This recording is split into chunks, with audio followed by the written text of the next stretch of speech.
Hey, I'm not surprised, motherfuckers.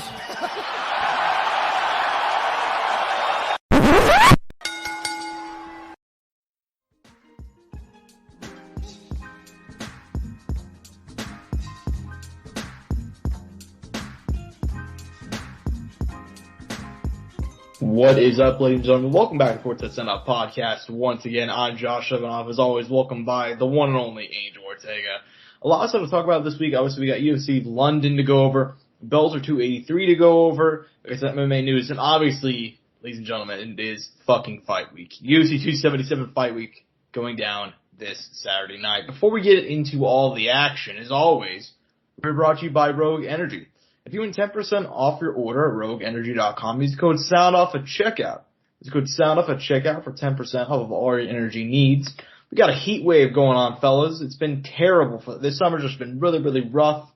But guess what? I'm always good. When I'm out and about, I got my Rogue Energy shaker bottle. I got my energy. I'm always staying hydrated. You should too. RogueEnergy.com, code SOUNDOFF. Last Saturday night from the O2 Arena in London, England, UFC Fight Night Blades versus Aspinall. This entire card probably could have been an email, to put it nicely. Well, we will start off with the main event. Holy fuck, the disrespect.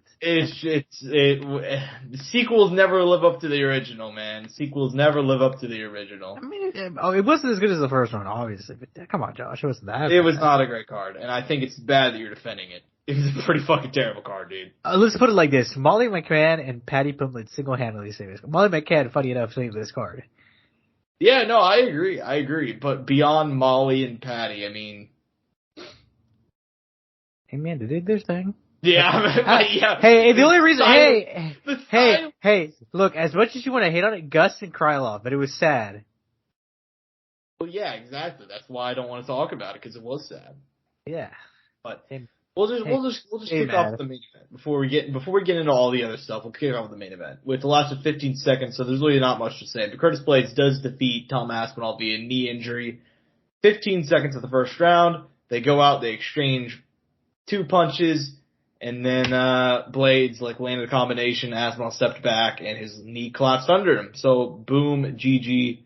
That's it. And yeah, man. I mean, we still don't know the full extent of his injury. I know that in the cage they said it was looking like an MCL, but obviously that's not, confirmed, and we haven't heard much else since then. But I mean, look, man, just what a rough main event, man. Give me your thoughts. I mean, let's just say it, back-to-back weeks, dude. It's fucking scary and devastating. I mean, both entering an injury, and that's absolutely the worst thing that could happen, man. Especially for the main event, 5 rounds, and you don't get, and granted, it's heavyweight, was it go the whole 5 rounds? We don't know, but still, man, it's just fucking devastating for 2 back-to-back main events that were going to be fucking great, in my opinion, and had a fair bit riding on them, for Tom Aspinall, breaking into, top 5, top 6 ranking, and then the week before with title contention on the line for Yair Rodriguez and, Brian Ortega potentially, still holding down the spot, strong. It's just the most shitty situation for the UFC and most shitty situation for the fighters above all. 100%. And at least last week we did get to see almost a round of action. I mean, the dislocation. And that was a little bit different too because the dislocation happened as a result of him going for an arm bar and so on and so forth. This was just instantly, boom, True. Main event over. Still shitty though, man. Yeah, no, I agree. This one was worse to me, in my opinion. Just rough.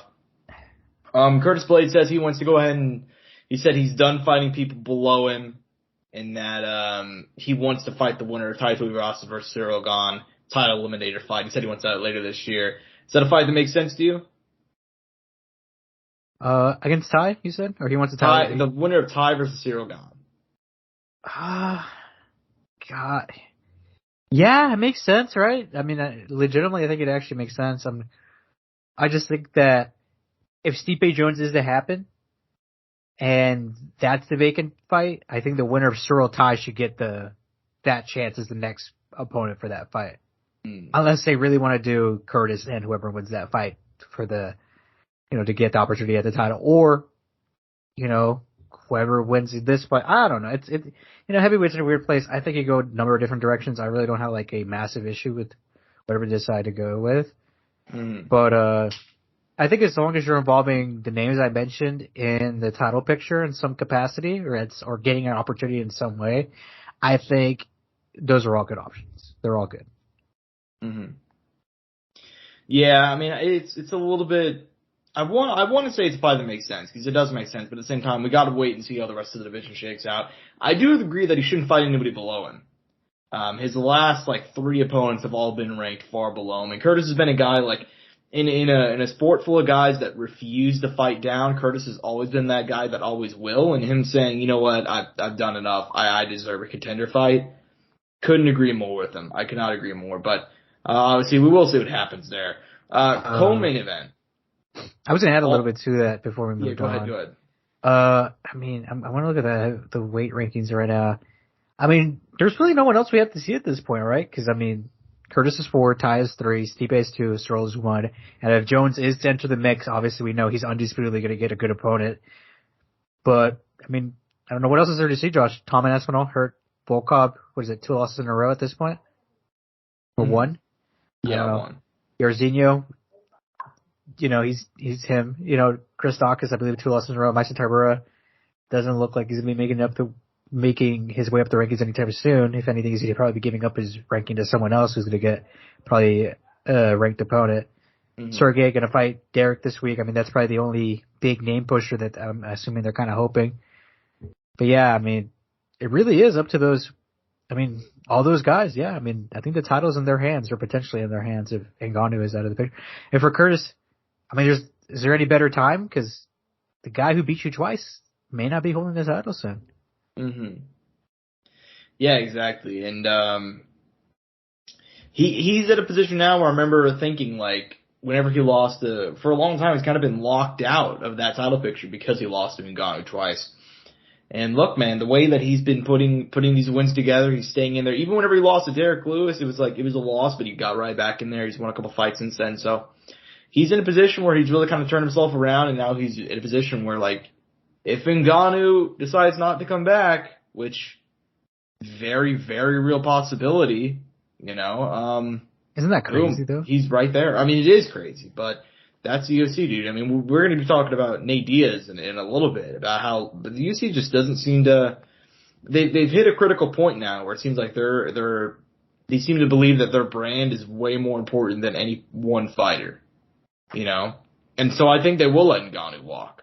I'm sure they'll offer him an increase, but not enough to keep him around, and they're definitely not going to let him box. Do you think they want to box? Do you think they want to make a statement if they do let go of Ngannou? That's just a big thing. Obviously, we're staying a little bit on this topic, but I think it's a good point to talk about, because as well as the heavyweights, and I mean, he is a champion. This is the guy holding the title right now. He is, and I do think that they're looking to make a statement. I think the UFC, they're at a critical point where there's so much drama about fighter pay. They're obviously being sued and in court over a lot of the predatory contracts and how it's very one-sided and stuff like that.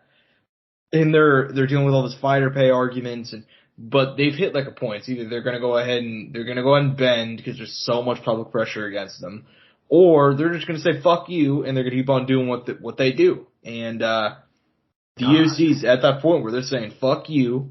Ngannou, we're important. We're as a brand more important than you are, so we're going to let you walk. Good luck, And same thing. Well, not same thing for Nate, because Nate said on in an interview recently, which you can find at bjpen.com, where we went in and wrote that up. And shut up, bjpen.com. And we went ahead and he went ahead and said they offered to make me second highest paid in the UFC, right behind Conor. I don't want to do this anymore. So it's a different situation with Nate than Ngannou, because Ngannou, there's not much dialogue going back and forth. It's so far gone, and they don't really care to even talk with them. So, yeah, man, I think that, back to Curtis for a minute, I think it depends on how the division shakes out. As far as I'm concerned, John and Stipe are never going to fight. I don't know why we're still doing this. John Jones has been bulking for 2.5 years. It's funny, Josh, because we had this conversation, like a day or two? Yeah, we were hanging out days on ago. Saturday. Yeah, whenever we were hanging out on Saturday watching the fights, we talked about this. But, like, he's been bulking for 2.5 years, dude. Stipe has been out of action for 1.5 years.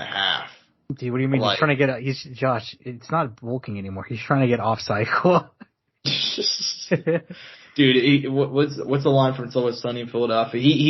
He's cultivating mass, but he needs to stop cultivating. He needs to start harvesting. Holy shit, he's been bulking for way too long. God. But yeah, man, I don't know. I mean, this division of all the divisions of the UFC, heavyweight's been the most fucked up, and it's been fucked up for like how many years? 5 years. No, I'd say since DC beat Stipe the first time. So that was 2018, I think. So 4 years. Because DC beat Stipe, and then he tried to do the Brock Lesnar fight. That didn't happen. He ends up fighting Derek Lewis on like a month's notice. He ends up rematching Stipe. Stipe wins. Stipe decides to go into the woods and start fighting fires, so then we have to wait like a year. We have to wait like a year and a half to see him fight DC in the trilogy. That happens. We have to wait like another year to see him fight Ngannou. Come on, Josh. He wasn't putting out real fires. He was just doing practice fires and putting it on Instagram. But then we have Gane win an interim title that was pointless. And then we have to wait a while to watch him fight Ngannou. But Ngannou tears his leg, and then he has UFC contract issues. So now we're just still fucking waiting. And John Jones has been bulking that entire time. I mean, it's been so messed up for so long that, I mean, Jesus, man. But you should write a whole article on the state of the heavyweight division in the last 5 years. By the way, I just gave you your next paper to write. Yeah, I mean, it's just that'd be really good. That'd be a really solid read. It would, but I don't want to do it. I don't want to. That'd be so long. I don't want to do it, and it's also just frustrating, But anyways, I think it's been enough time on this. Just to go ahead and go to the co-main event. This one was not great either, although it was. It was a really strong performance on Jack Hermanson. It was a very strong performance. Let's put it like that. So, man, Jack Hermanson defeats our boy Chris Curtis via unanimous decision. Pretty lopsided win. I mean, Chris just couldn't find the range, and that was it for him. But on the side of Jack Hermanson, a striking clinic, man. A guy that's been a grappler by trade forever. He just goes out there and puts the hands on him. So what do you think about his performance? I mean, good for him. I mean, we saw him trade with Vittori too, didn't we? Like he tried to do something. Yeah, but it was much more lopsided. Yeah, and he had to. He was kind of forced into the situation too. No, but he was real smart, man. He kept his distance, and he was I'm not going to engage with Curtis. And I mean, man, you wish you would have seen a little bit more out of Curtis because it looked like he tried to conserve a little bit in those first, 2 rounds, and then kind of in the third, you kind of saw more of what he probably should have done early on. Granted, he took the fight on short notice, and he got frustrated too. I think his mental kind of got broken down because he was just like, dude, I can't touch this fucker. And at one point, he's like, here's something, I'm going to back up a little bit and see if he'll let him come in. And Jack Hermanson's like, nah, I'm not going in there, bro. I'm going to just dance around you. So I think it was a combination of a lot of those things that just really just messed with him. And it was just not the best game plan out of Chris Curtis. So I don't know, man. I can't wait to see him again. I know he's obviously still I'm sure he'll still get another decently high profile name. Maybe not top 5 or anything like that. I do think he's very deserving of it because he's capable of finishing fights, and we've seen that. I think we just do have to take into account he did this on short notice. The opponent had a great night, and it's nothing to take away from Jack Hermanson either. To bring it back a little bit, he fucking killed it, and just showing a little bit more to his game and continuing to grow. And I think we could, hopefully in his next fight for Jack, we could see a little bit of that in this next fight, see a little bit, a good, seeing his striking leading into his takedowns and his takedowns leading into, his jiu-jitsu and so on and so forth, or his potential takedowns, potential jiu-jitsu leading into, good striking as well. Mm-hmm. Yeah, man. And it was just rough, man. He just could not find, Chris Curtis could just not find the range. And like you said, you try to back up, he tried to do different things. And in that third round, he had success, which led to Hermanson literally running away at one point, which then fucking turned into a whole post-fight thing where they were arguing back and forth and flipping each other off and saying a whole bunch of stuff. But regardless, yeah, I mean, Jack Hermanson, this is a guy that's been right there, but he just can't get over the hump. If this is a sign of things to come, he's fucking there, dude. Because that's by far, even he's had some really great wins, but dude, like he looked comfortable on the feet. He was facing a heavy hitter who had won his last something like 8 fights or something crazy, and he looked so damn good. And obviously it was short notice. You know, Chris Curtis did just fight. There's a lot going on there, but at the same time, dude, huge props to Jacker Mason. Hell of a performance, and I cannot wait to see him get back in there. Who do you want to see him fight? Actually, that's a you know good what, question. man? As far as the division goes, I'm gonna have to take a quick look at the rankings. Actually, Keep in I mind, would not mind seeing Till rebooked, but I don't know. Mm-hmm. This may be depends on actually what he wants to do. Because I'm not sure if he'll want to fight back, but if he does have no problem fighting back, I'd love to see him and Andre Muniz. That's a tough fight, man. Good. That'd be a fun ground matchup, though, if they do end up on the ground. They both have really strong jiu-jitsu game. Hey, and we're gonna go ahead and just call him. I know they probably didn't go there, but Bangkok ready. Jacker Manson might give him the hands too on the feet, you know. Oh shit. So, you know, we'll see what happens. But yeah, man, hell of a performance. And while we're on, I'd ask like what fights we want to talk about. We're just gonna go one down. Angel, Patty the Batty. He did it again, man. He did it again. It was a little scary, though. It was looking a little bit sketchy in that first round. Jordan Levitt out-grappled him. He was having some success, although all the judges did give round 1 to Patty for the damage, which I get. I didn't have a problem with it. But it was still a little back and forth first round. But, in that second, Jordan Levitt goes in for a takedown, gets caught, and gets hit with a huge knee. Eventually, Patty ends up getting the body lock, traps the arm, gets a rear naked choke. Patty the Batty pinblit 3-0 in the UFC. Angel, this kid is on the verge of breaking out into superstardom. We know he's a star, but he's right there. You can tell by the crowd reaction. You can tell by the social media stuff. People fucking love this kid, and it's only a matter of time before he's getting, like he said he wants stadium shows, he said he wants this, he wants that. It's only a matter of time. What do you think about his performance? What do you think about his potential as a move forward? I mean, his ceiling is high, man. He just has to continue to grow and improve on his game because obviously he's still not a finished product. And there's nothing wrong with that, man. And he's so young. He has, the world is his oyster, as they'd say. And I said it that night, man. I'm like, this guy I think I worded it like this. So I'll say exactly what I said that night. I'm like, he's their Connor, And what I refer to that as the UK/England, because I think it's not just England, but the whole United Kingdom as a whole. I was like, I said that to you. I looked over you. I'm like, he's their Connor, isn't he? Like in a way, different, but and that's fine. Everybody does it their way. But if there's, if you want to compare it in a way, because we're talking about MMA, and there's really not anybody who's there's not a lot of guys who've done this big blow up and been like these super big superstars. But Josh, and it's actually, I need to tell you a little story that it involves Patty.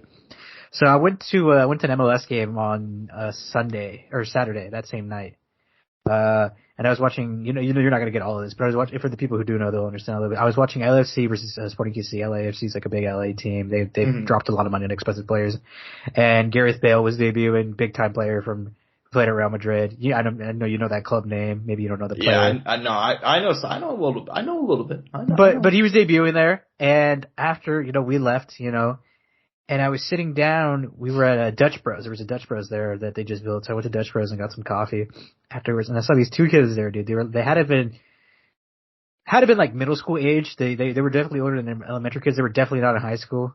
Mm-hmm. And they were talking about, they're like, dude, did he actually teabag him? And I knew exactly, out of context, you have no idea. He's like, yeah, he said he was going to teabag him after the fight. I was like, I knew exactly. I was like, yeah, this is how you know. This is how you know. So if that's if you know any context, guys, this kid is it. He just needs to. I mean, I think he has to main event his next fight, right? Like he is capable of doing that. He's capable of carrying a card on his own now. For the most part, you know what I mean? Yeah. And on top of that is just continue to grow, continue to develop, and beat those names, those maybe. And what I'm saying, and those names don't necessarily have to be like Michael Chandler, Conor McGregor, Dustin Poirier, but beat guys of relevance and continue doing the fashion you're in, and continue to grow because we saw another ripple in his game, and it's that wrestling, man, And I was watching some videos and I heard some fighters talk about it. They're like, dude, that's going to be a big thing. And I made a joke. I was like, I'm not going to lie, Josh, if that's Mateus Gamera out there, holy fuck, you know? Yeah. Or any big time wrestler, he's going to have trouble at this moment, right? Obviously, he's going to learn, he's going to develop, he's going to understand. And once he gets into those super strong little hole fighters, you know, like little to small hole fighters, he'll understand, you know, what he has to fix because he likes this. You know, this is his thing. He's not fighting just for money. I think he's also fighting for the greatness of it. Mm-hmm. I agree. And he's an interesting guy because his thing is, like, you brought up Gamrot, right? And it took me a little bit to realize this too, but, like, he's not, I don't know what his goal is. Has he said that he wants to be champion? I mean, that's what you assume, but, like, I'm starting to kind of realize, like, this kid's not going to be a champion. He's not going to be a top contender, and that's fine. We don't know that yet, though. Because he's not going to get there. I mean, I could be wrong. Just you wait, Josh. Just to wait. To be like, what, 28, and for you to improve so massively to where you're going to go from a guy that, like, looks like you're not top 15 to being champion, I don't know. But that's fine, because he's a star, and he could be, I'm going to foresee him. I think he's probably going to end up being like a Nate Diaz guy. And we'll talk about him in a bit, but, like, just a guy that people fucking love. But they're always going to be behind. Doesn't matter win, lose, or draw. People are going to come to see Paddy the Baddy because they love him. You know? And I think that's going to be his career trajectory. Obviously, there's still a lot of time to go. But, yeah, man, we'll see. I think that he's a very fun kid. And you know what? He's won me over. Do you think he needs, do you want to be a fighter moment?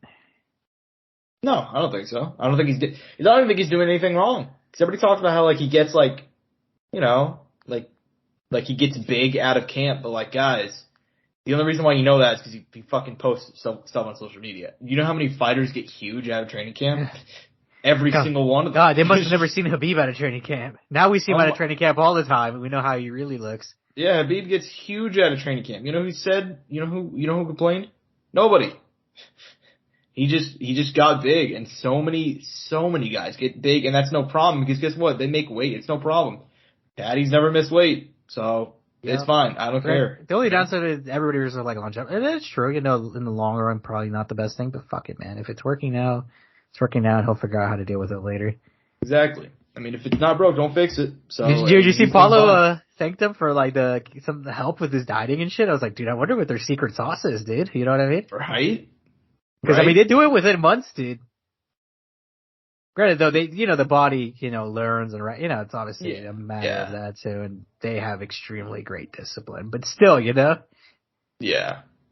True. And they're not losing, he's not going from 200 pounds to 155. He's going to 200 pounds to, 170 or some shit. Mm-hmm. Which is feasible.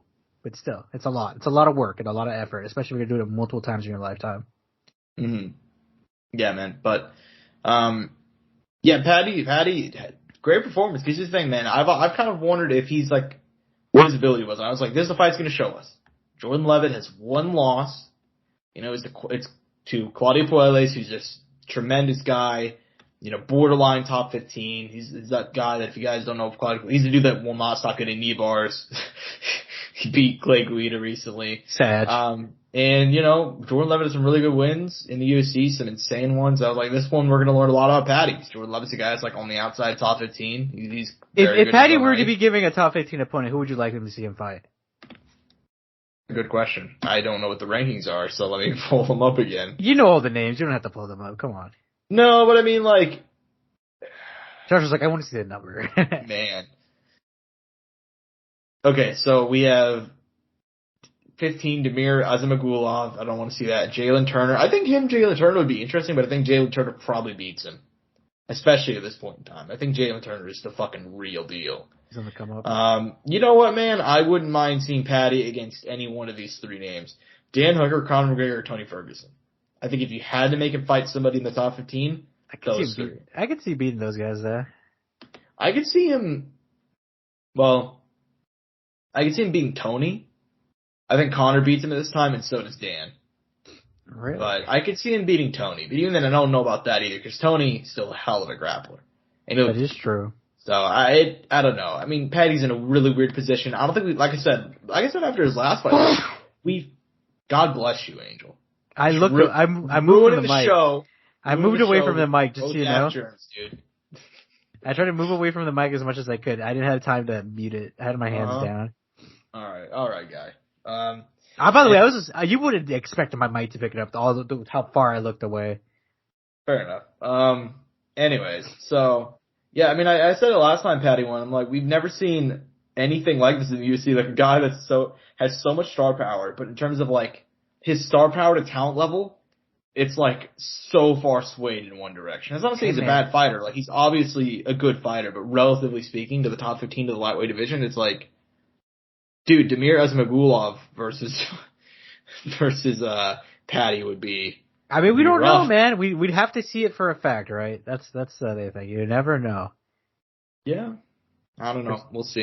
There's a lot of times you didn't. I mean, shit. We just saw and it's not the best comparison, but we just saw Jim Muniz fight Uriah Hall, and he beat Uriah Hall handedly, but he didn't finish Uriah Hall like he had finished all his other opponents. You know what I mean? It was a bit underwhelming for how well he had done. You know what I mean? And the shit he was doing too. Mm-hmm. Like I said, it's not the best comparison. You know what I mean? Yeah, it's not a 1-to-1 comparison, but I see what you mean. Yeah. As far as the rest of the card goes, man, I mean, I guess we'll just skip one down. Once again, Nikita Krylov defeats Alexander Gustafsson. Man, he's got to retire. Holy shit, is this DC talking to me and not putting it on Twitter? Dude, let's just be honest though. I mean, even like beyond DC, right? Like, look, it's bad now. I know you're not wrong, but I'll tell you this: I felt some type of way about DC putting it, on Twitter. Obviously, DC's one. I need to put this out there because DC's gonna beat my ass. I don't know, man. You're going to jiu-jitsu now. I mean, you might catch him in an Eminari. I might. No. DC might catch me in an Eminari. Can you imagine that man doing an Eminari? He'd fucking murder me, dude. Jesus. No, but, he's an amazing competitor, obviously, and he knows the fight game better than fucking we ever will. But it was just kind of like, in the back of my head, I was thinking, I'm like, dude, you competed at his weight class. You probably had some sort of conversation with him at some point. He seems like a really nice guy, too.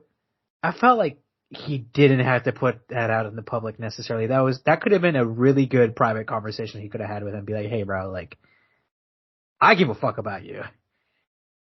And this didn't look good. You know what I mean? Yeah, you might be right. Instead of being on Twitter, be like, Alexander Gustafsson should retire. And look, there is times when that's a really good thing to say, right? Where you need to put it out there. Like in the case of our boy, Bigfoot Silva, who hashtag say Bigfoot, Hashtag say Bigfoot. No, not that Bigfoot. You know what I mean? Like, there's times like that where it's perfectly fine for everybody to be putting it publicly out there. No hesitation. And I'm not saying this was necessarily the best thing, but I just felt some type of way about it, man. And I don't think there's anything wrong with me saying that. Yeah, no, I don't think there's anything wrong with it, but I don't know, man. This is just my perspective, but you should probably hang him up, just to go from like having one of the most durable chins you see to getting knocked out cold, like with an uppercut whenever you're like the guy barely could leverage power because he had one leg up. It's just, I don't even know what to say, man. It was just so rough, and he's a legend, sad. Yeah, he's an absolute legend. I don't want people to go and take this the wrong way because like Gus is like that dude. Like he. Oh, talk about how they fucked up on the prompt, dude. You know what I mean? Oh yeah. Whenever they had Whenever they had Krylov win at the bottom of this game, they said like the UFC Hall of Famer, like his Gus got inducted last year. Yeah. UFC Hall of Famer or something like that. Yeah. Or UFC Hall of Fame inductee. What is it? Yeah. Fight wing. So yeah, I don't know, man. It's just Gus is a legend, and don't want to see him. If he's gonna fight, there are guys that he can fight, but I want to see him fight in OSP, Shogun, like some of those older legends in the 205-pound division. I don't want to see him fighting Krylov or anybody in the top 15. That makes sense. But, and look, if he wants to run it back, he could run it back against one of those names. I don't think there'd be anything wrong with that. No, I agree. In fact, I think Shogun said he wants one more. If Gus doesn't retire, I think that fight makes a lot of sense. You go. But yeah, you don't want, Gus fighting Yuri Prochazka. You know, obviously that's No, nobody like that, or But any top contender really. I mentioned it to you. I was like, why did he bring it back? And I was like, it makes sense. You know, his last 2 fights were against the 2 former champs. I think I see where he was coming from. I see where his thought process was. He's like, dude, I beat these 2 guys. I could be champ. You know what I mean? Yeah. And he had me thinking there, man. And I should probably just admit it to myself and be like, yeah, dude, he's probably not in a good state. Like, it's probably time, but I don't know, man. I kind of have some hope, but you know, it's really hard. You know, it's really hard to make an argument for him. You know, not in any disrespectful way or anything like that. But I wish the best for him, and I hope that for himself and for his own health. And you know, there's no one who knows him better than himself, obviously. So much respect to you, man. And it was nice to see you one more time. You know, in the octagon, and hopefully, if I do see you again, it's under better circumstance. Yeah, and obviously we don't know for a fact that he's retiring, and there's not even really been much of a discussion about it, but we'll see what happens. Regardless, though, in lighter news, Molly McCann, dude, very quickly making her name as one of the most entertaining women in the entire UFC. She goes out there, she's facing Hannah Goldie. Obviously, we knew this was kind of a layup for Molly, you know, and there's nothing wrong with that, you know. But dude, she goes out there and does it in style, man. Not even close. Knocks her out. Like, a couple of months after getting a spinning back elbow KO, she gets a spinning back elbow TKO. Lands the elbow up against the fence. Goldie goes down. A couple flurry of punches, and boom, that's it. Round 1 win for the meatball. Dude, Molly McCann, I don't know if she's gonna be a contender in this division. I don't know if she'll ever be a champion, but goddamn is she entertaining. Give me your thoughts about her win. I mean, good for her, dude. She's doing it her own way. That's all that matters. And she's selling herself well, and she has her own. She's kind of building her own brand and in her own style, man. And you love to see that. And I think she just needs to keep riding this wave, man. I mean, that's 3 wins in a row. Maybe she can get a nice ranked opponent, make her way up the division, and who knows what happens, man. I don't know what her goals are necessarily, but fuck it. Wherever you can go, and take it as far as you can. Yeah, true. And also, she said that she's looking to fight Antonina Shevchenko next. I think it's a fight that makes a lot of sense.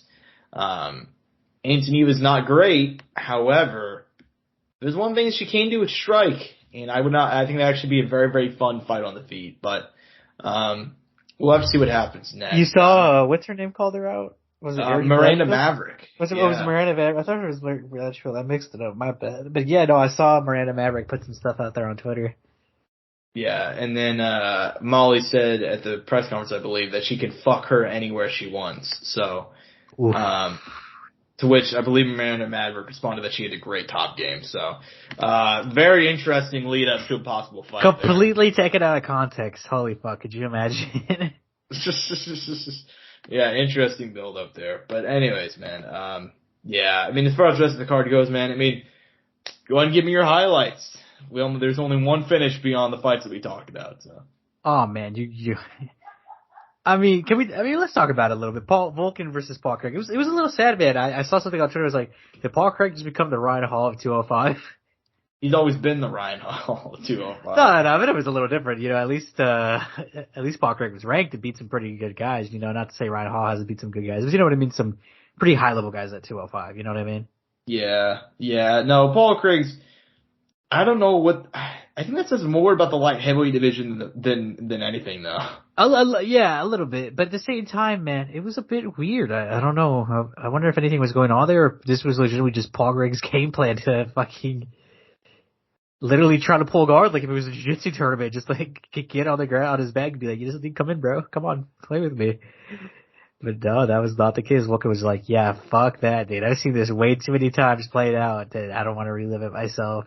Yeah, he's not a dumb guy. And Volkan, man, it was good to see him good to see him get back on the horse, man. He's had a couple of rough fights recently.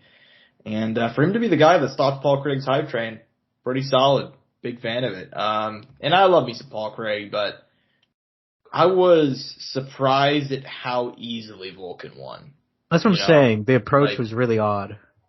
More than just because I was surprised. I even told you, I was like, yeah, I'm expecting, Volkan to win. But at the same time, I was surprised at just how Hey man, easy I it just was. thought Paul Craig was gonna do some shit, bro. That's all it was. No, I know. I was expecting him to have more Because he kept success. doing it. He kept doing it. It seemed like, oh shit. I mean, he could only do more, right? Yeah, and I expect him to have more success than he did, but at the end of the day, it is what it is. But yeah, I mean, I was very, very happy for our guy to go ahead and pick up the win there, Volkan. Big fan of him, and I have been since his since his debut, really. But anyways, man, yeah, I mean, as far as the rest of the card goes, Luvot Klein defeated Mason Jones. It was a solid performance, I thought.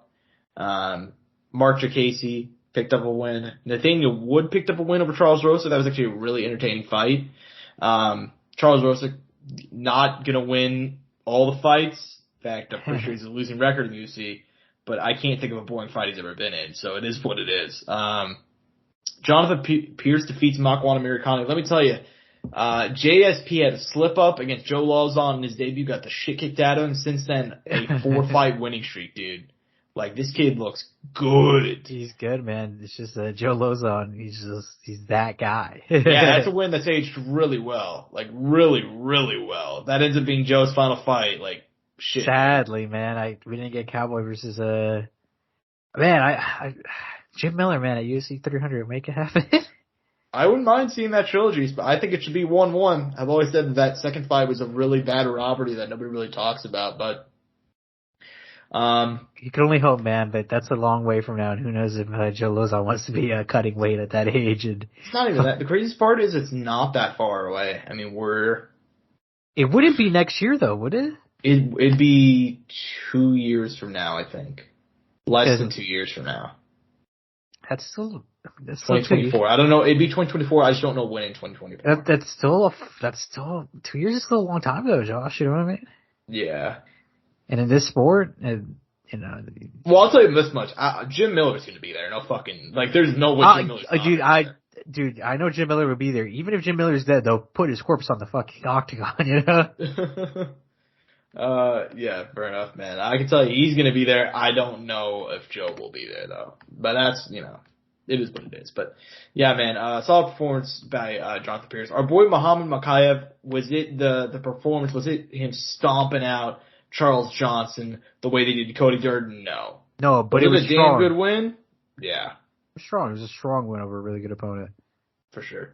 Jai Herbert picked up a win, defeated Kyle Nelson. Solid performance by him. Victoria Leonardo gets her first win in the UFC. She did it. She did it. She finally did it after a couple of really, really, really rough fights. She did it. She got the win. And lastly, Nicholas Dalby defeated Claudio Silva. Gotta wonder if that's going to be it for Claudio. 39 years old, 3 losses in a row, all of them being pretty lopsided, but we will see. Nicholas Dalby, though, another solid win for him. He keeps on trucking along. Yeah. This card, man, I mean, I was being pretty harsh on it. I said it could have been an email. Probably could have been, but there were some good moments. Mostly Patty and Molly just stealing the fucking show. Oh, now you're hyping it up. No, I mean, they stole the show, man. I mean, as much as this card was really, really rough, those 3 fights in the middle there of Patty, Molly, and Nikita, they really did kind of keep this thing from being the worst card of the year. Instead, it was just a bad card, you know? Not a great card. Yeah, true. Anyway, but I do have high hopes for this one this weekend.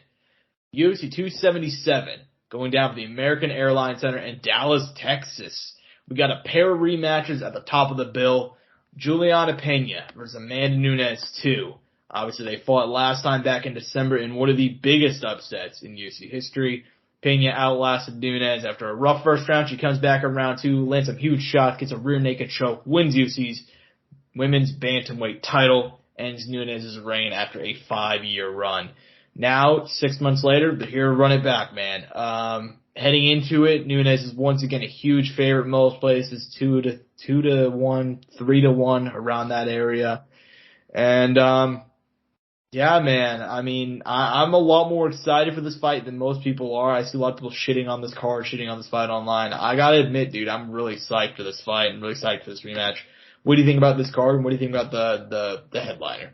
I mean, as a whole, man, just giving it a whole overview, I think it's a really strong main card. I think it's a good pay-per-view. I think all these people come out here to perform, man. I think it's probably going to be one of the strongest main cards the whole year as far as on a pay-per-view. And I mean, obviously, we're getting a rematch, man, title on the line, big upset. I mean, what else could you want, right? Yeah, for sure, man. And I see a lot of people, like, I gotta be honest, man. There are people that are, like, talking about, like, this fight's gonna sell nothing on pay-per-view and blah, blah, blah. Like, I don't give a shit about any of that. I just like watching fights. And from that perspective, Yeah. this is a pretty good card. But, yeah, man.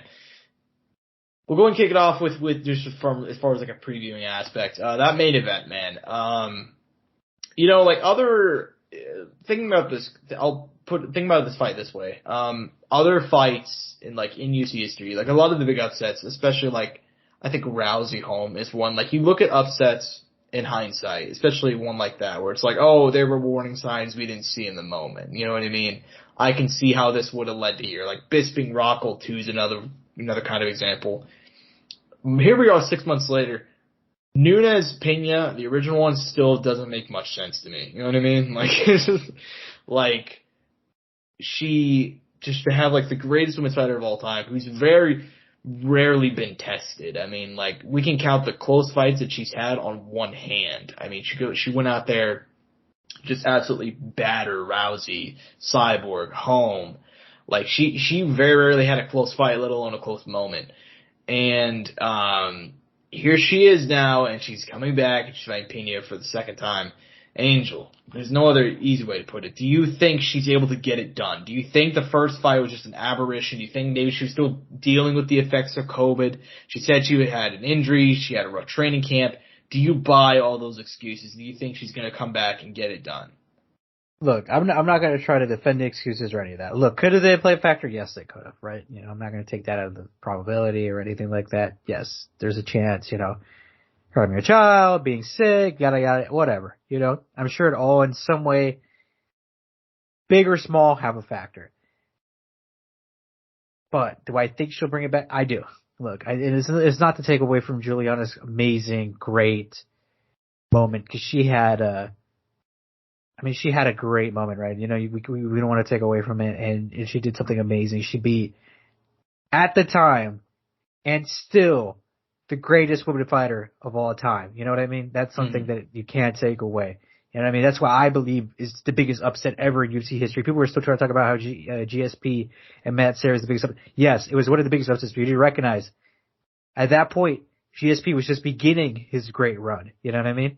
Yeah. It was after that the GSP became the greatest of all time, you know, in some people's eyes, right? And if not the all-time great at that division, I believe he is. But you know, there's debates now, but no, I don't think there I don't believe there is. There should be no debate. There should be no debate. But the thing is, at that moment in time, when Julianna beat her, there was no question that Amanda Nunes was the greatest female fighter on the planet and of all time. Mm. Yeah, the only one that I could see arguing it is Bisping Rockhold. Just because all that was going into that one, like, the guy had already gotten wrecked, like, a year and a half earlier. He's coming in on, like, 2-week notice. Had just gone through a war. Like, there were so many factors against him, and he still won. I mean, crazy. But yeah, I think it's either one or two. Those two fights are, like, right there. So, but yeah, man, I mean, if you look at this one, it is, I mean, I've gone back and forth on this one. I actually have gone quite back and forth on this one because I gotta give Julianna credit. She has impressed me with the way that she's handled her championship win. She really did win when nobody believed in her, but she had faith the entire time. She brought the fight to Nunes, and she did it in a way that was fucking incredible, dude. Like, that's a true fighter, man. I think she, in that moment, and I'm sorry to cut you off there. Yeah. No, but that's the epitome of being a fighter, right? Believing in yourself when no one else does is the biggest thing in a fighter, is having that self-belief when no one else does. And on top of that, winning the fight when you're not in your own, you know, in your own wheelhouse. You know what I mean? She did it on the feet. Mm-hmm. You know what I mean? That's where it started. And it might not have ended there, but that's where it begun. You know, she's a wrestler by trade. Mm-hmm. And look, Amanda tapped, but that was not a tap of I got choked out tap. That's a tap of fucking exhaustion, dude. Mm. No, 100%. Like she had gone through the ringer in that second round, and Julianna just couldn't miss. And look, man, like I said earlier, like some like upsets make sense the more you look at them. Like, dude, Julianna, like just a few months before that, like 6 months before that, had gone like fought to the death with Sarah McMahon. In fact, not even fight to the death. She was down 2-0 going into the third round. She got a submission. She had to come from behind. She edged out Sarah McMahon. Is Sarah McMahon even in the top 15? The fact that she was able to pull off that upset is incredible. It's one that nobody saw coming. But I do think that, look, man, I like Julianna a lot, but I just got to go with Amanda Nunes here. I think there's a lot, like, maybe this is the wake-up call that Nunes needed. Like, she had admitted, I saw her interview recently. She was like, Dana said, like, you had gotten complacent. And, like, she was like, yeah, I understood why. Like, I had to get my shit together, you know? And, changing training camps. And ultimately, she had COVID around that time. She had injured around that time. Like, for most fighters, I don't necessarily buy a lot of excuses. But, like, dude, to go from, like, from what she was doing to how she looked, it's like, there had to be something up. Cause like she had issues in the past with gassing and maybe exuding too much of her tank. But like in that first round, like she dropped Pena and they grappled a bit on the ground and that was it. Like it wasn't like she had some huge outburst. Like she just went out there and gassed immediately, which makes me believe. And I had COVID. Like, and the weight cut too. We never talked about it. Like we never talked about the weight cut. Yeah. I mean, she hadn't fought in 135 since like, I believe it was December 2019, so she took 2 years off from that weight class. So that obviously had a huge effect as well. So, and look, dude, like I had COVID. Like it took me and I'm not even a professional athlete, so obviously I know there's differences, but it took me like fucking 3 or 4 months to get back to normal in terms of like my cardio and shit. Like, it's a very real thing. Like, and a lot of athletes have talked about it. Once you get COVID, it just. And if you have it bad, it fucks with your cardio really, really bad in your gas. So I believe it, dude. Yeah, so I believe it. So I'm going to go and take Amanda Nunes. I can see Julianna Pena winning. There's obviously a path to victory there. But I'm going to go and take Nunes. But, dude, it's going to be a banger. It's going to be a banger. And as good as that main event is, I got to be honest, dude, I'm more excited for the co-main. For me, it's the people's main event. Interim flyweight title. Brandon Moreno, the former champion. It's supposed to be Moreno versus Figueiredo 4, but obviously Davison has some hand issues, so he couldn't make it. But they got a damn good replacement. Kai Kara France, number 2 in the division, 3 wins in a row, 4 in his last 5. And look, man, this is a kid that came to UC with a lot of hype. He maybe didn't deliver on it at first. But guess what? He's here now, Angel, and he's looking fucking phenomenal. And there's actually a rematch of a fight these two actually had 3 years ago, UFC 245, December 2019. Moreno won a unanimous decision on the cards. Here they are, they're here 3 years later, and they're running it back for the flyweight title, man. I am very, very excited for this fight. But what do you think? Who do you got? I'm excited, man. I think it's a banger. It's nice to see the former champ back in action and Kai Kara as well. I'm just going to put it clearly with you, Josh. I mentioned it a little bit in the green room. I'm going to pick Brandon Moreno. I think, one, he's already won the fight. It's been years. It's been a few years. Obviously, times have changed. You know, I'm sure they changed in their fight game. They've evolved. There's been growth. I mean, one's literally been the champ, fought for the title more than once now, and he's going to be fighting for it again. He's had that multiple 5-round experience against a fucking killer. And look, man, for Brandon, I think he's just hungry for it again, man. I think he was a little overconfident going into that second Davison fight. On top of that, we see a gym change. Maybe he realized he does something. I need to leave this gym here that I started with. I need to grow. I need to find a different perspective, which kind of shows maybe some maturity there, and some wanting to grow as well along with that. And on top of that, man, I mean, he looked really fucking good in that first fight, man. In that first fight, I was rewatching it a little bit before. He took the center of the octagon. It was right there the whole time, man. Kept it there for those first 2 rounds, and then the third, it seemed like a little bit of kind of damage and pressure had started piling up on Kai Kara, and he was backing him up into the fence, man, backing up into the back of the fence, and kept letting those combinations out. And I mean, Brandon has a great chin, a strong jiu-jitsu game. We've seen it, and now he's going to have a very intelligent coach in his corner. Glory's very own. You know it. Mm-hmm. We always got to be shouting out the local gym. KC's own. KC's own. And I think he's going to have a hell of a fight, man. I think we're going to see new, or I guess returning, right? Champ and Brandon Moreno. Yeah. Well, technically, it'll be and new regardless, just because it's an interim title. But yeah. I'm just taking the piss. Anyways, you're not wrong, you know. Yeah, no, I'm psyched for this fight, man, and I'm a big Moreno guy ever since he came into the UFC. But I gotta admit, dude, I think it's Kai Kara Francis time. I think this current run that he's been on, especially that last win over Askar Askarov, he's a huge underdog facing an undefeated monster. And he goes out there and he puts on a performance like that. He's showcased the power in his hands recently. And I think he's going to avenge his loss of 3 years ago. I think everybody's talking about how this, we're going to get to see Moreno and Figueiredo again. It'll be so much fun. I think they're sleeping on our boy, man. And by our boy, I mean my boy, because you're picking against him. You're sleeping on him too, motherfucker. But anyways, yeah, I'm going to take Kai Kara France, man. I'm going to take the Kiwi. I think it's his time. I can't wait to be right. Yeah, we'll see about that. I'm still winning picks of the year, and it's quite fucking lopsided. So you should go ahead and get it right. You should get a fight right eventually. It is. But you know something? I've thought I've gone with safe picks this year. The other years I've gone not safe whatsoever and made it close. So imagine if I didn't go, I didn't make those stupid picks the years before. Fair enough.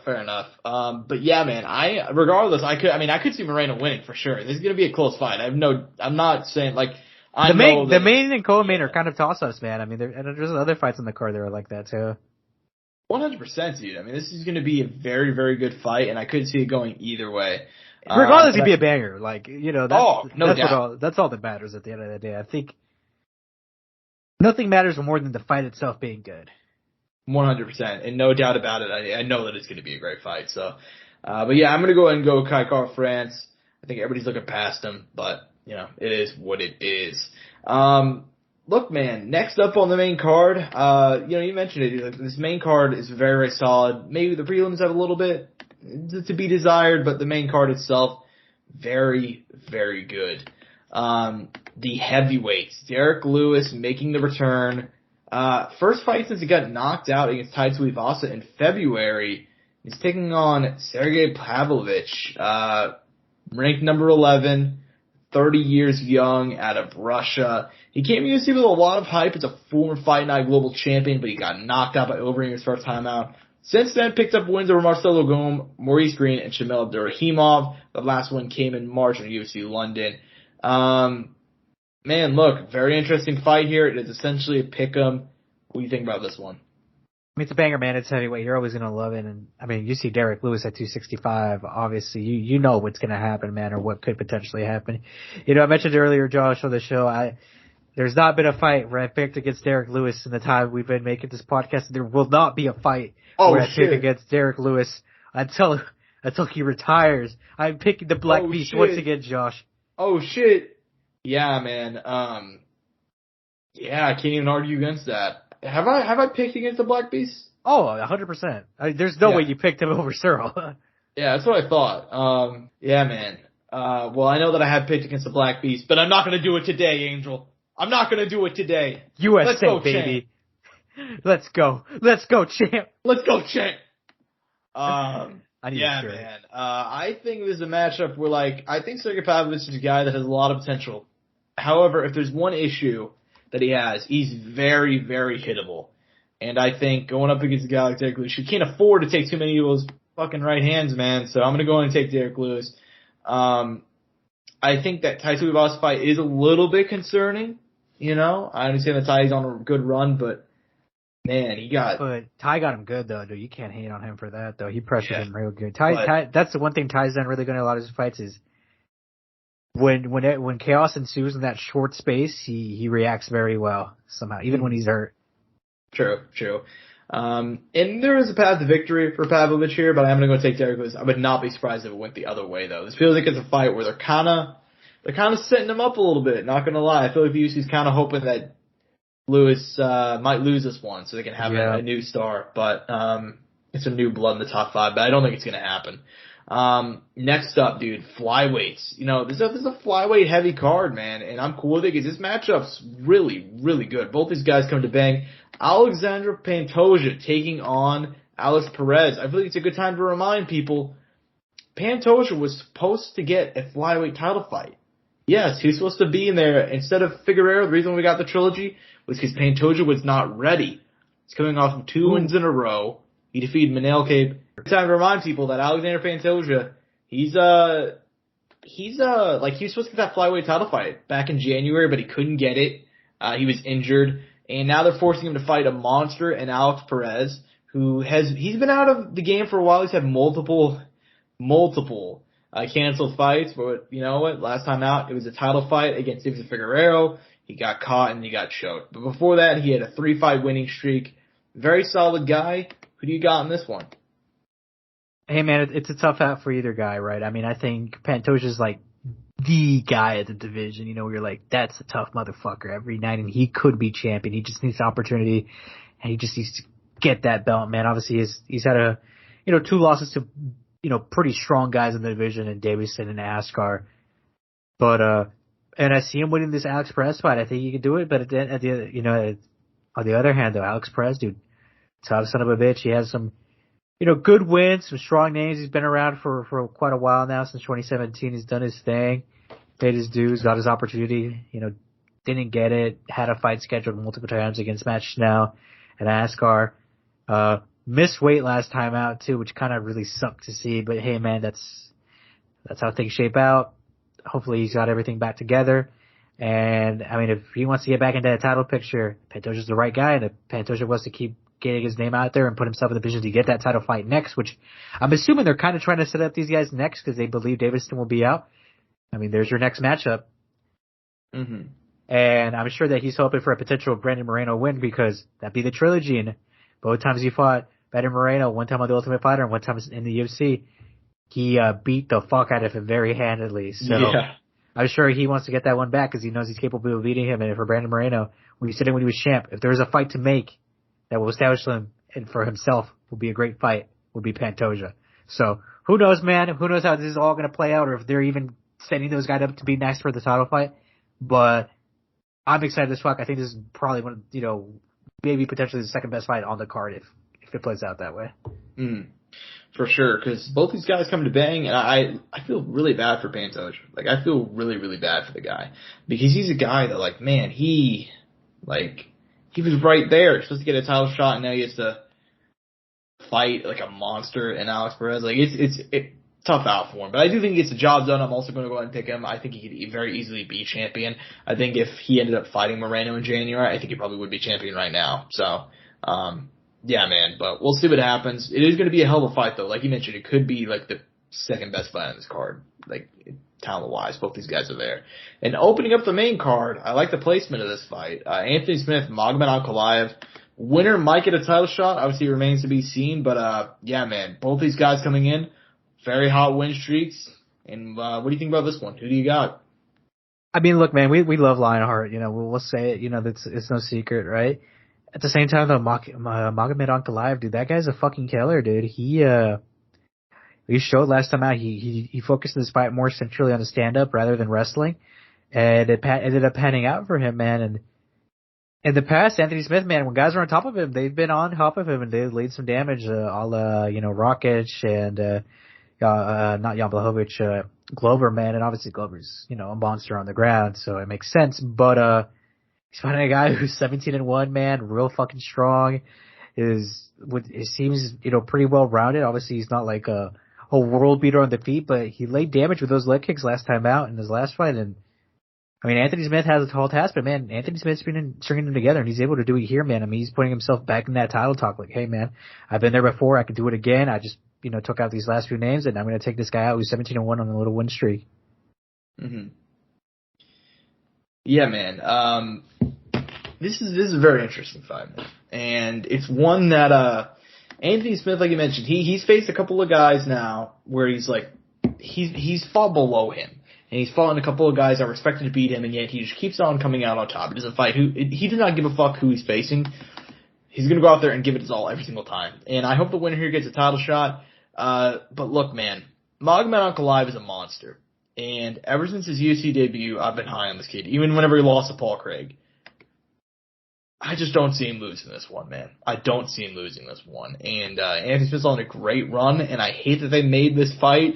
I like this fight, but I don't like this fight because I think Anthony Smith deserves, I don't know if a title shot, but like, man, after fighting down 3 times, and like we talked about earlier how like a lot of guys don't want to fight down, and he did it 3 times. Now he's fighting a guy, like he's fighting up technically, but he's fighting like a terrible matchup that nobody wanted to fight. Full props to him, but I'm gonna go and take Magomedov Ankalaev. I just think it's a nice matchup for him, and I just think he's that fucking good. That's really what it comes down to. It's not a slight against St. Smith. I just think Magomedov Ankalaev will be champion probably by the end of the year, but that's just my opinion. As far as the rest of the card goes, man, what are some fights you're looking forward to on the undercard? I mean, you just got to go one down, man. Alex Morono versus Matthew Smellsberger, dude. That's a fucking banger of a matchup, and Alex Morono, man, he's been putting them together, hasn't he? Obviously, like, look, Cowboy, Mickey Gall, in hindsight, right? You know, you could say what you want, but still, though, there's still wins, and he's doing it in impressive fashion. And they give him Matthew Smellsberger, and you know, I think there's some potential here, man, and he's been able to string wins together. I mean, can he finally keep them together? They'll keep getting them, and hopefully after this, if he is the one to potentially get a break into the 155, and for Matt, man, hopefully if he does get a win here, same thing for him. He's kind of stringing them together. Obviously, he had the hiccup with Chaos in the middle, but shit happens, and he's been pretty active since coming in 2020.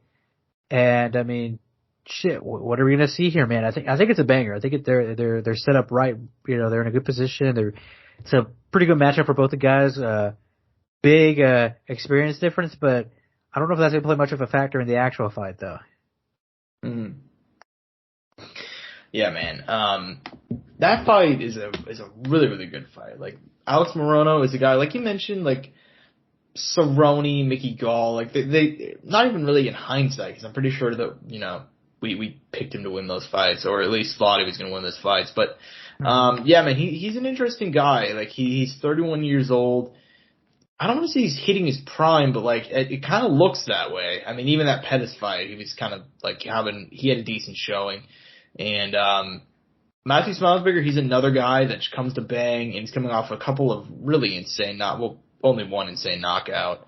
But even then, like he's had 2 knockouts in the past year and a half with sub 16 seconds. So that's insane. But yeah, man, a lot of power.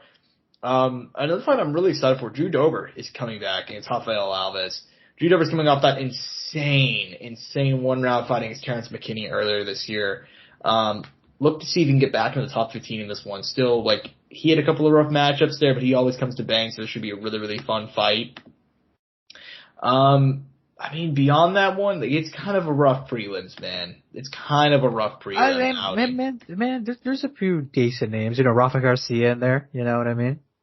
Fighting against Rigar Close. I guess that was originally Diego Fajeb, but I guess he got injured because I just noticed that. That was going to get Drakkar closer to the rankings, but Rafa stepping in on short notice to help out. I don't know if it was Michael or Mikhail Morales. We saw his last fight, man. He had an amazing highlight finish in the first round against Trevin Giles, and I mean, guy looks like a fucking killer, dude. 23 years young from Ecuador. I mean, he's going to roll it. Keeps it rolling this way. I mean, who knows what is possible. Are you there, my guy? Yeah, you cut out right at the end there, bud. Did I really? What was the last thing you heard? You're talking about his last fight. He had a highlight finish, man. He had a sick highlight finish in the first round against Trevin Giles. Yeah, but yeah, man. I mean, whenever I went in, like, in terms of name value, there's not a whole lot there. Although I will concede, Drakkar Close, Rafa Garcia should be a banger. Drakkar Close, like, he came off that really, like, that long layoff, and he had that really messed up injury with the whole Jeremy Stevens thing. And he beat the piss out of Brandon Jenkins in his return, man. Like, that fight was hard to watch, but he had some anger in him. Yeah, clearly. I don't blame him either. But yeah, this should be a fun one. Michael Morales, like I mentioned, great win last time out. Jocelyn Edwards facing Ji Yeon Kim. I feel like Jocelyn Edwards just fought the UFC 275 against Verona Pascal, had a great win. Now she's turning around Ji Yeon Kim. That should be a banger. Like, Ji Yeon Kim, no, she's not great, but dude, she had a couple of fight of the nights in her last 2 fights. So, should be very, very fun.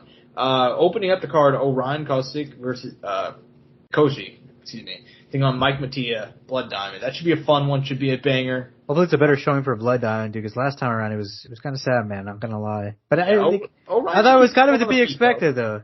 Yeah, Orion should keep this one on the feet, so I think he's gonna, it should be a lot more fun, at least. Or at least a better matchup for him on paper. I mean, we'll see, man. He comes out of that Team Alpha Male gym, so, those guys make pretty good game plans for their guys. Mm-hmm. Yeah, true. But yeah, man, I mean, it's a solid card, man. On the whole, there's a solid card. And I think it's one of those ones where it's like, every once in a while, fans just sleep on cards and they always turn out to be great. I know the main card's going to be great. Like, that's not a doubt in my mind. But I think the prelims will show up, though. I think they'll come out and do their thing. Yeah, that's what I'm saying. I can see, like, the prelims being very, very good. I can see them, like, more than, like, surpassing a lot of expectations. But, yeah, man, that's all the MMA for the week. However, we do got to recap last week. We got to go ahead and hit Bellator. I'm sure this will be a bit more brief because this card was pretty weird, which is kind of normal for Bellator at this point. But Bellator 283 going down last Friday from the Emerald Queen Casino and Hotel in Tacoma, Washington. First time Bellator has been in Washington. Shout out. Yeah, shout out. Jason Jackson, the ass-kicking machine, defeats Douglas Lima. Man, I think it might be about time for Lima to call it a career. I think it might be about time. Goes out there, just gets dominated on the mat by Jason Jackson. Jason Jackson looked like Khabib out there, dude. Like Douglas Lima's a guy that's normally had a very, very solid guard, and like it just wasn't there, man. I mean, he couldn't get anything going. This is his 4th fight in a row where he just can't get anything going. But he was also closing his guard a lot too. He wasn't trying to be super active with it too. He also kind of kept them there. No disrespect to him. Yeah, but just on the whole, man, just a really rough performance. What do you think about the main event as a whole? I mean, it was a solid win by Jason Jackson. I mean, it wasn't annoying, but it was a really good game plan. And we've seen it, like once you take Lima down and you're controlling him on top, and he's just kind of been stuck there lately, dude. Like he's really not creating a lot of offense from down there. He's not really making the biggest, craziest effort to get up, Yeah. Yeah, I mean, it's just unfortunate. Because Douglas Lima, he's a guy, like, it's kind of weird to think about Angel, but like, literally, 2 years ago? 3 years ago? We were talking about him, like, oh, this guy might be the greatest welterweight on the planet. Like, that was a legitimate conversation. And now it's just unfortunate, man. It's just unfortunate. He's gone through a lot, and, yeah, man, it is what it is, and I think maybe he should either taking a look at hanging it up or maybe, like, taking a break, because he's not that old. Obviously, like, he's 34, but he's, like, 48 in terms of, like, the shit that he's gone through and the miles that he has on his body, but we'll see what happens, man, because he's still talented. Maybe he needs to step down a competition, but anyways, man. Co-main event, though, I feel really bad, man. I actually got to be honest, I feel really bad on this one. Sidney Outlaw had a title shot ready in the making. He had 2 nice wins going in this one. Tafiq Musafayev said, fuck all that. And he comes in here on short notice, knocks him out in 27 seconds. He's fighting for the title next, man. What a performance. What'd you think? I mean, fuck, man, that was impressive. It kind of, not necessarily going to say expected, but damn, you got him with a good shot, man, in the temple. I mean, there was no coming back from that, my guy. Yeah. Yeah, man, completely agree. I mean, it was a rough matchup for him. And Sidney Outlaw, tough guy, but man, he got close a lot. Last time he got close to the title, which is against Michael Chandler, he got murked this time. He had a title shot ready in the making, decided to take a short notice fight, gets murked again. Tough one. That ends the breaks. But yeah, Tafiq versus Pitbull, that's a banger though. I'm very, very excited for that one. Anyways, as far as the rest of the card goes, man, there's a couple of good performances. I figured we'll just go ahead and skip one down. Usman Nurmagomedov defeats Chris Gonzalez. Man, this wasn't even close. Like, I knew Usman was good, but he made quick work of him. What do you think about his ceiling in Bellator? Like, I think it's only a matter of time before he is champion. I mean, he has a high ceiling, man. I mean, we know with all these guys, it's just a matter of time for a lot of them, like when they get the opportunity and what to decide to do with that opportunity. Because, obviously, no disrespect to his opponent, but I was like, I don't know, man. I don't think this is the right matchup for Chris Gonzalez. Chris Gonzalez is a talented guy, but I don't know if he's gonna. I didn't think he was gonna beat Usman or Nurmagomedov, especially at this moment in time. Mm-hmm. Mm-hmm. Yeah, man. I mean, that was just a great win for him. I think it's only a matter of time before he is champion. But, yeah, man. Rough night at the office for Chris Gonzalez. Lorenz Larkin, I was very excited for this fight. It ends up ending just 2 minutes in a illegal elbow against Markhamed Berkamov. Yeah, man. I don't want to say anybody won it out, but definitely a weird fight, honestly. It didn't look like really those elbows really even landed, but I don't know. Maybe we could be precise. Josh, you weren't in there. You don't know what he was feeling. No, I know, and I'm trying to be fair about it because I'm obviously not in there, but yeah, man, disappointing fight. It is what it is. We'll see what happens with Lorenz Larkin because he was on a great winning streak heading into this one, so we'll see what happens. Dude, this is the fight of the night by far. Marcelo Gon defeating Davion Franklin. Friend of the show, Davion Franklin, first loss of his career, but goddamn, what a fight, dude! This is insane. Did you see this one? I heard there was a lot of crazy acrobatics that I missed. Yeah, in a heavyweight fight that is unheard of. So I'm definitely gonna have to go find it. I'm sure the prelims are on YouTube though. Yeah, it was just insane back and forth. Davion Franklin, he's getting a bit tired, and he was like, you know what? I'm gonna throw some spinning shit. I may be exhausted. I'm gonna go throw out some crazy shit out there. Yeah, man. I mean, still a fun fight. As far as the rest of the fights go, is there anything else you're looking to highlight? Not specifically, man. I heard my boy Dalton Rosta got a win over Romero Cotton, man. I need to go back and watch it. That was one that I was really excited for, and I'm sad I missed out on. Mm. Yeah, man. I don't blame you. That was a hell of a fight and a great performance by Dalton Rosta, dude. Great performance. Should go watch that one. Vida Ortega defeating my girl Vanessa Porto. It's tough, but Vanessa Porto, dude, like she's 38. People forget how much of a veteran of the fucking game is, dude. Like she is. You know what's funny? You know, like there's like 7 degrees of Kevin Bacon. That's like a thing. 7 degrees of Vanessa Porto is a very real thing. You can connect her to nearly every single fighter in women's MMA history.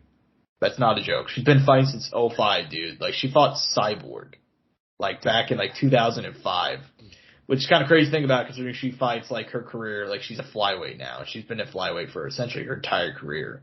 I don't even know where that fight took place, her and Cyborg. So I can't find much anything about that fight because it's only like it was Porto's 4th and Cyborg's 2nd. But yeah, I mean you can. It might be one of those mythical fights that like never that it supposedly exists but never happened. Like who had one? Was it Valentina that had a fight like that? Maybe. I don't know. I don't know, but I know Uriah Hall, Chris Weidman was one of those where there was it happened, but there's no footage of it anywhere. Yeah, it could be Shevchenko and Liz Carmouche. Is that what it was? It might be.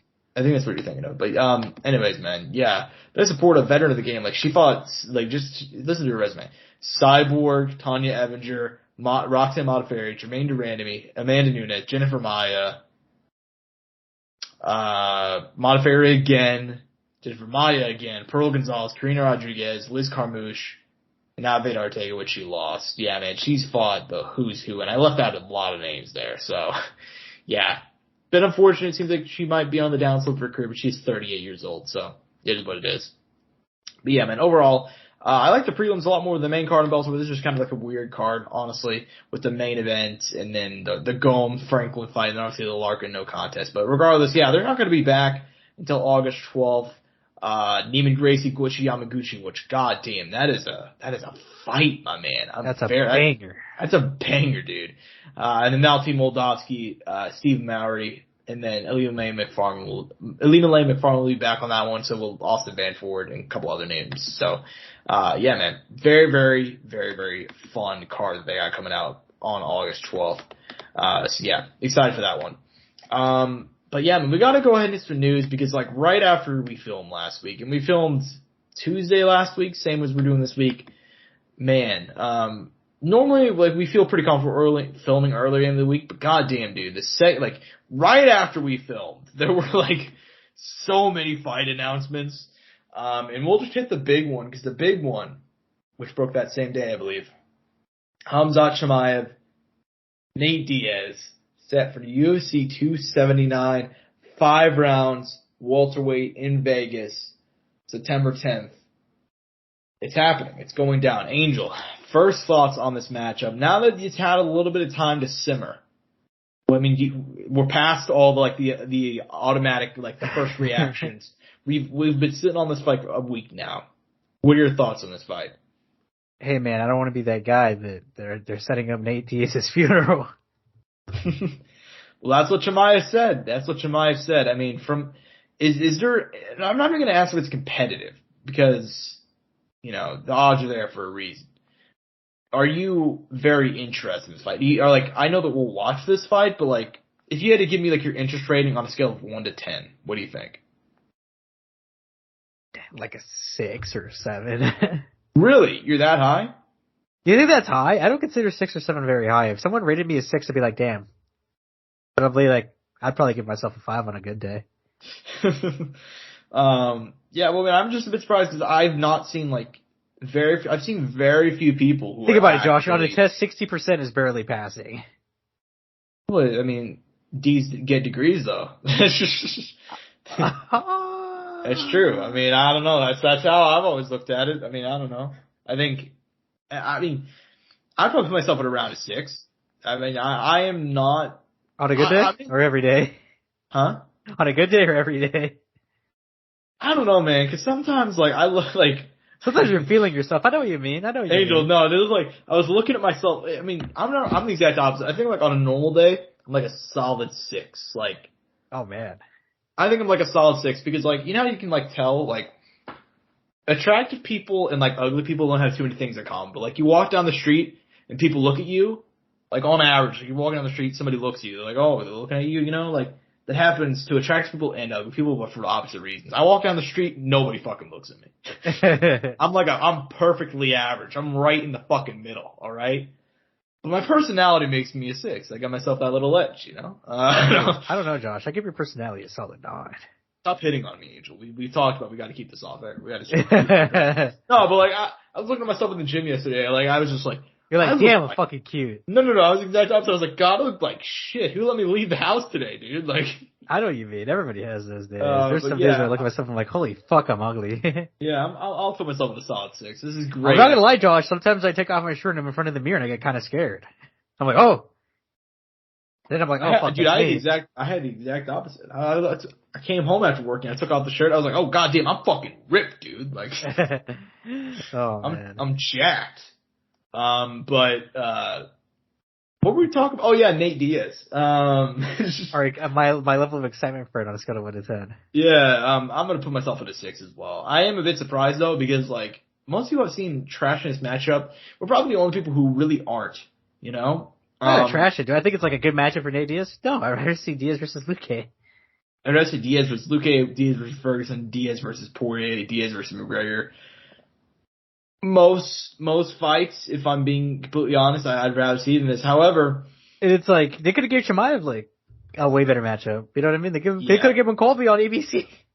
Yeah, I try to look at it. According to Chimaev, he wanted that fight, but apparently, Colby didn't want it. Oh, that's Colby. That's what he said. So, look, man, this fight is this is a boxing match. You know what I mean? In boxing, I feel like this happens more. I feel like you could make a good comparison. Can you make one? I'm trying. Somebody who past their prime fighting I mean, it's not Nonito Donaire versus I can't think of his name, the one Japanese fighter. You know who I'm talking about. It's not but that's different though, because Nonito actually was a champion. Diaz was. Well, and they'd already fought before. They had already fought, and it was a banger. It was a banger, and then the rematch was just completely one-sided. It was sad. Foreman versus Shannon Briggs. That could be a decent example. Foreman was past his prime, and they're having this young monster on the rise, and Shannon. Granted, that fight ended up being a complete robbery, where Foreman got robbed, but I think it was just more of a boxing match. You know what I mean? Man. They just tried to do it with Pacquiao and Errol, Granted, Pacquiao was still good at that time. Yeah, so and he was a champ. Yeah. At one point. I don't know, man. In MMA, we've never really seen this happen before. We've never really seen a fight like this where like there's an unranked star who's years past their prime, and they're fighting this guy. Like most people, like he could be the champion right now. Like he could be fighting for the title. Potentially, yes. Yeah. So I mean, we've never seen anything like this. From a competitive aspect, like Chimaev is a minus 1,000 favorite, which he should be. Is there a universe where like 1 out of 100 times Nate catches him? I think so, but I don't think we're living in that 1 out of 100 reality. Could you imagine that reality, Josh, where Diaz catches him in a submission? Dude, if he does, like, I don't even... The whole division shook up, dude. Holy shit. Dude, if Nate catches Chimaev and walks out the door, like, it'd be the greatest, one of my favorite moments in MMA history, like, full stop. I think we would have to, like, cut a rip in reality and, like, find out what other realities exist at that point. Well, I'm already convinced that we're off the tracks. Like, I've talked, something happened a couple of years ago. We turned on the particle accelerator and it just all went to shit. Yeah, exactly. We got off the tracks of a normal universe a while ago, my guy. Like, fucking... I mean, I don't I'm not gonna... I mean, what? Like the Chiefs won a Super Bowl? Like you're not gonna go down the fucking hole, the rabbit hole. The Blues won a fucking cup, dude. Like, I don't want to get into the politics one, but like fucking, you know what I mean? I know. You know the one. But yeah, man. I mean, yeah, we got off tracks a while ago. But in terms of this fight, man, I mean, I'll watch it. I'll watch it with you and the boys, and I'm sure it'll be fun. We'll enjoy it. We'll have fun. The build-up will be fun, though. Can you just imagine? Are you just excited for Nate to be shit talking to UFC the whole time at his press conferences? Whole time. I'm just trying to get out of here, man. You know? Yeah, he's gonna be the Marshawn Lynch dude. He's gonna be. I'm just here so I don't get fined. You know? I love it. I see it happening, but yeah. I mean, I'll watch it. It's not going to be a very great matchup, but it is what it is. You'll have other fight announcements did happen. Essentially, UFC 80 is one of the greatest fucking cards ever. It's just pretty fucking strong main card. Might be no other way to put it. One of the best that I've seen. Yeah, we already knew that our guy, the champion, Charles Oliveira, was going to be taking on Islam Makhachev. Let's go, Chant. Let's go, Chant. Since then, we've had a couple of fights announced. The main one, though, at bantamweight, a bantamweight title eliminator, ? Sugar Sean O'Malley taking on Petr Yan. This one kind of came out of nowhere a little bit, man. Absolutely. And Sean said that he asked for this fight. He said that's why he got made, that he kept on asking for it and that he really wanted it, which makes me think he sees something in Peter's game. It'll be a 3-rounder. Don't know if it's a co-main or anything like that, but yeah, man. I mean, first reaction to this fight, like letting it sink in now. It's another one that like when it came out, everybody's like, oh my god, this is a massacre, yada, yada, yada. People still think that about Diaz, but now that a week's gone by, what do you think about this one? I mean, respect to Sean for asking for it, man. You always gotta, because a lot of people gave him shit for his opponents and, but hey man, Sean does, you know, he comes out and does his thing, man. No matter what you want to say, he's beating the guys he needs to be beating in the fashion he is. And he said "fuck you" to Cheetah, dude, by leaping the hell over him for a potential title shot. Which I'm kind of like, dude, I know something's gonna come up later on because that fight's after the Cheetah fight, and Cheetah's gonna have to fight like another fight potentially after that if he is to win for the title or potentially get into the title talks. He's not far from it, and. Yeah, no, for Sean, man, I gotta respect it. Crazy one that he's going for, decide to fight this crazy fucking good Russian dude who could just fuck some people up, man. And I mean, I'm excited for that one, dude. I mean, to put it simply, I'm really excited. I don't want to like preview it or anything, but like you mentioned, I mean, he must see something in Piotr's game where he's like, there's something there. I know what I can do. Mm-hmm. Especially if you're asking for it. I don't think you usually ask for fights. Unless, one, you're going to get a big payday, or two, you see something in a person's game that you want to breach and open up. Mm-hmm. Yeah, man. And like I said, there's a reason why I asked for this one. And you mentioned Cheeto. Apparently, Cheeto turned down a fight with Yan.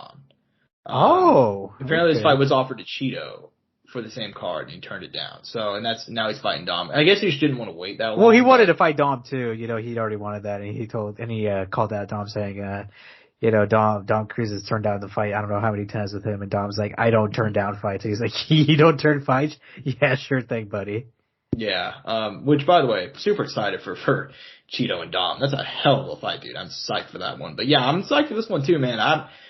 It's one of those ones where it's like everybody kind of shit on it first, but it's like, dude, this is the epitome of sink or swim. Like, and I respect the shit out of Sean for going with this one.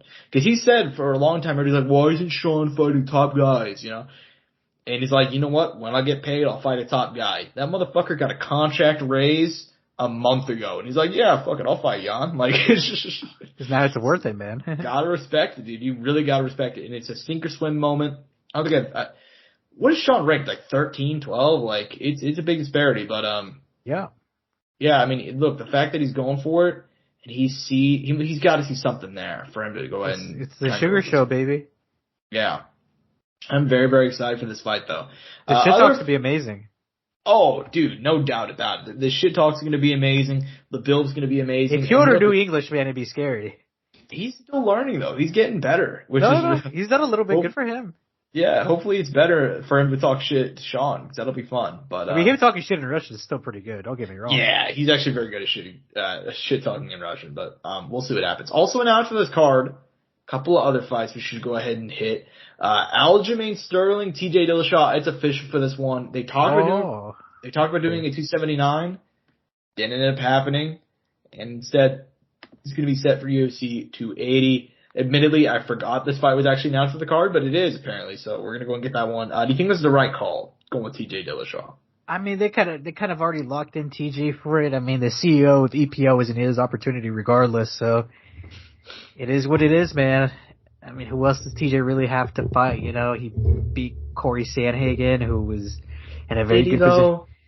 I mean, you know, that's the big debate. I didn't think he did, but according to the judges on that night, he did, and it was a banger of a fight.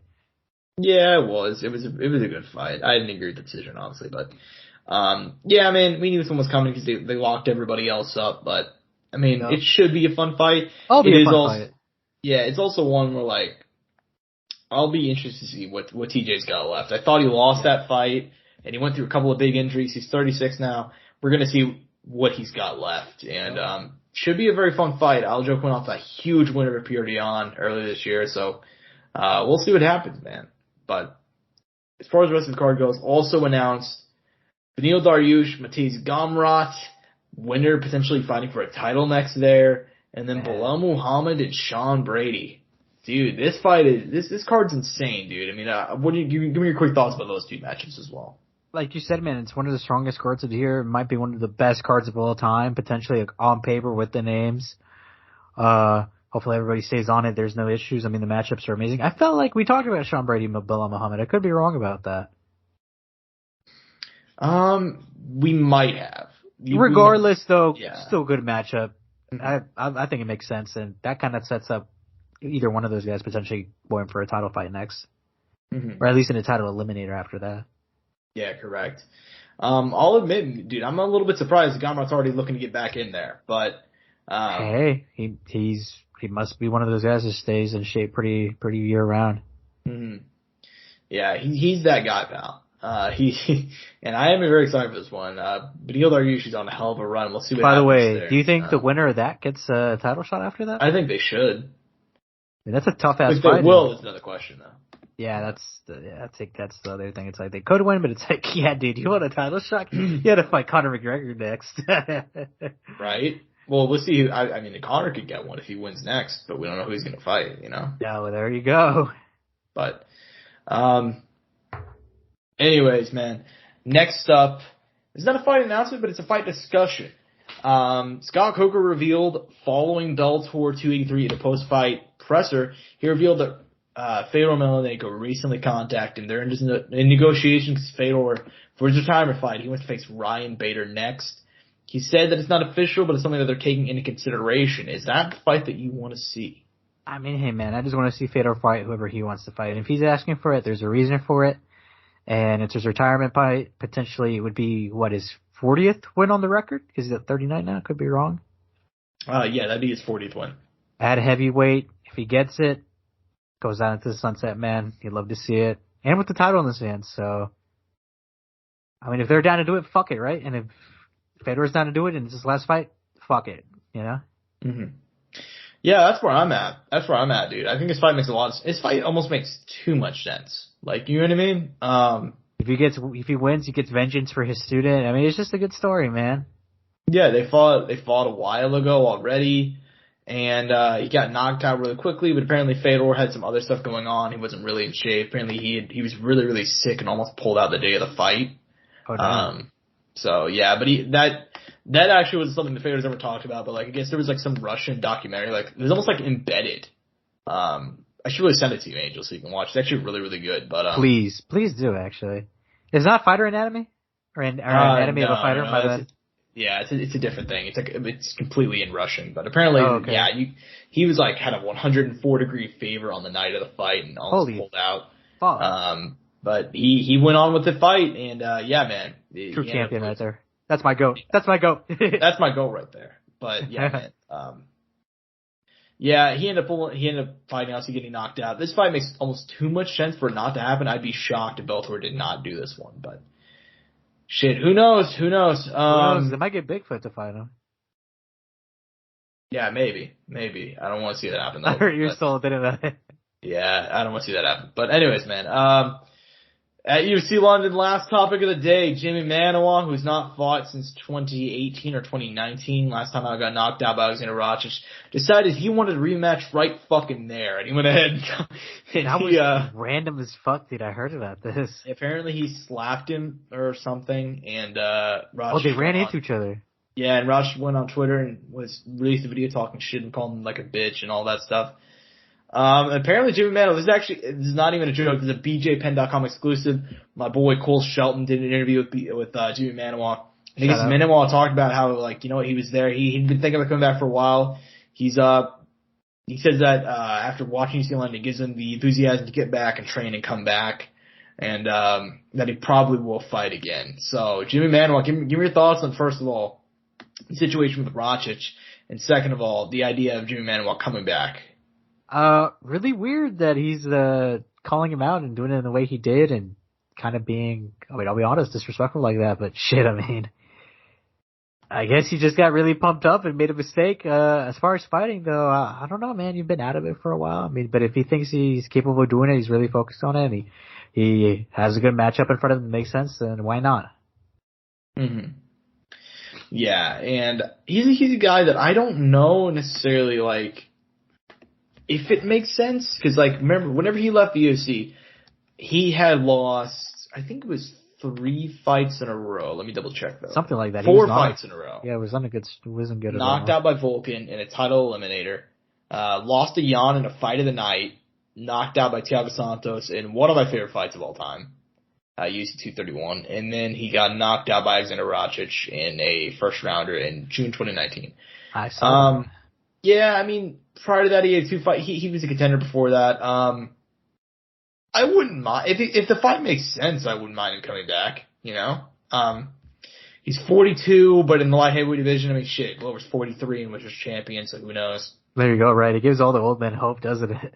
Right. Manuwa can come out to bang. If it's a fight that makes sense, I wouldn't mind seeing it. Like, maybe a Gus rematch. I mean, we just talked about Gus, dude. Gus has there's a couple of old guys at light heavyweight division where, like, OSP, you know. OSP, Shogun. There's a couple of fights that do indeed make sense. So I would not mind if Jimmy Manuwa came out of retirement. He's still under UFC contract, so if he does come back, it will likely be with them.